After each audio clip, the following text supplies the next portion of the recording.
So ngayong araw mga kaboom 'no, is pag-uusapan natin yung Lenovo Tablet K9. So I think medyo magiging controversial yung tablet na 'to para sa inyo. Since tablet na 'to is 64 GB lang yung storage and meron lang siyang 4 GB na RAM. So alam ko yung isa sa pinaka-puwedeng humarang kung bakit pipiliin niyo yung tablet na 'to. Lalo na ang dami ng options diyan like yung Infinix and yung Tecno MegaPad I think. Pero ang pinakaisang panglaban nitong Lenovo K9 na tablet is below 5,000 lang yung presyo niya. Pero ang pinakatanong doon is worth it pa rin ba siyang bilhin even ganun siya kamura? So yun yung pinakapag-uusapan natin sa video na to. Anyway, mabilisang pahapyaw no. So ito yung tablet. So meron din tayo ditong dalawang mini box sa loob. So meron tayo dito na yung kanyang SIM ejector tool and meron tayo ditong yan documentations, and kung napapansin nyo yung documentations natin ayun no, Chinese, even yung box actually may mga Chinese na nakalagay. So anong nangyari kasi doon, itong Lenovo K9 I think ito yung dating Lenovo M9 na hanggang Android 12, then kinonvert nila to global ROM kasi yung dati is China ROM, then in-update nila yung Android system to Android 13. So Android 13 na to ngayon out of the box. And next meron tayo ditong charger niya. So yung charger niya medyo magaan and medyo plasticky talaga. At least meron tayo ditong USB Type-C na cable. So okay din naman yung build niya. So plastic siya all throughout. So ayoko naman magpaka jerry rig na babaliin pa natin yung tablet. So nandito yung ating camera. Meron tayo ditong volume rockers, power button, then meron tayo ditong SIM tray, USB Type-C, microphone, then meron din tayong headphone jack. So nagustuhan ko din dito mga kaboom no, is ang ganda ng placement ng speaker grill. So makikita nyo nandito siya sa taas and ganun din dito sa left side. So meaning pag hawak nyo yung tablet, like for example, naglalaro kayo or may ginagawa kayo, is hindi nyo natatakpan, hindi nagiging sabog yung sounds ng speaker kasi hindi natatakpan ng kamay ninyo. Ngayon ito yung sa tingin ko medyo magiging problem kasi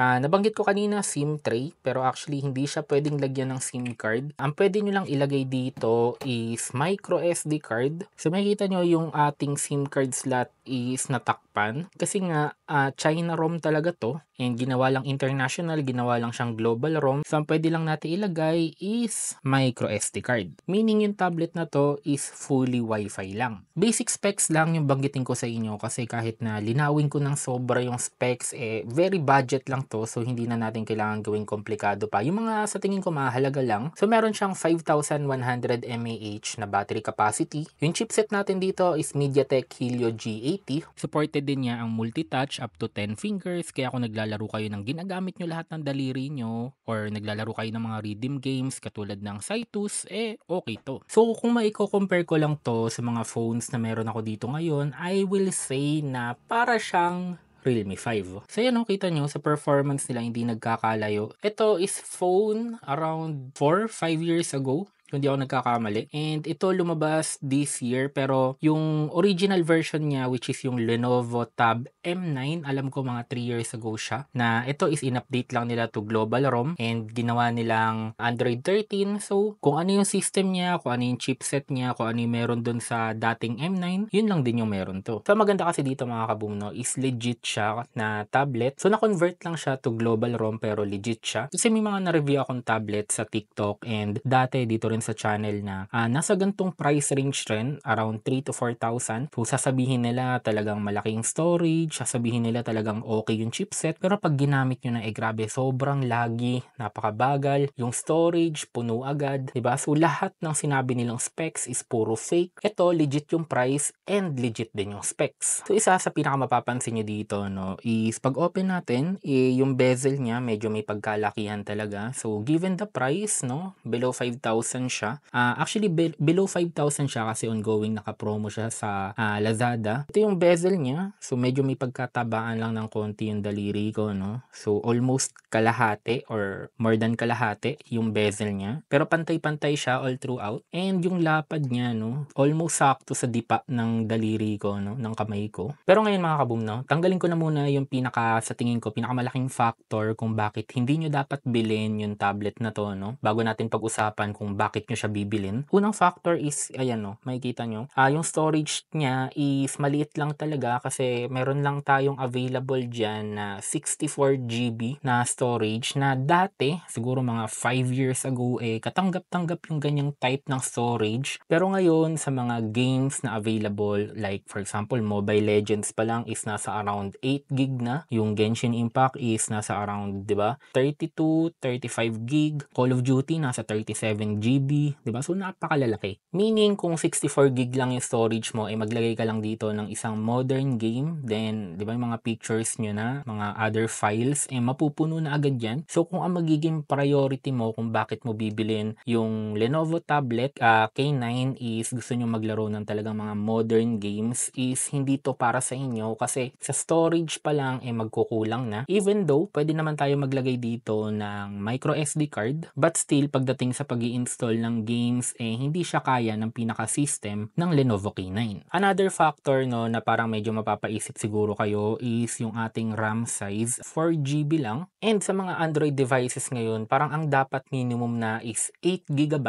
kasi talagang iba yung optimization ng Android over the iOS. Pag naka-iPhone ka, naka-iOS ka na tablet or cellphone, even 4 GB lang yung RAM mo, sobrang optimized niyan, kaya okay na okay pa din yan. Pero kung usapang Android, kulang na kulang yan. Ngayon mga kaboom, no, it doesn't mean naman na 4 GB yung RAM mo, talagang totally hindi na usable yung device, no? So magagamit nyo siya. Ang pinaka magiging problem lang siguro dito is pag nag-start na kayong mag-multitasking, pag talagang sabay-sabay na yung ginagawa nyo, dun yung mafe-feel yung pagbagal ng device kasi nga medyo kulang yung RAM. Ngayon na naibigay ko sa inyo yung sa tingin ko dalawang pinakamalaking factor kung bakit hindi nyo kukunin yung Lenovo K9, pag-usapan naman natin kung bakit pwedeng kunin ninyo or pwede ninyong pag-isipan na kunin itong Lenovo tablet K9. So first of all mga kaboom, no, so pag-usapan na muna natin yung performance and yung konting gaming part kasi alam ko karamihan sa inyo yun yung talagang inaabangan. So even though maliit lang yung RAM niya, maliit lang yung storage niya, nakapagsiksik ako dito ng kahit papano mga decent games. Hindi siya modern AAA games or talagang mga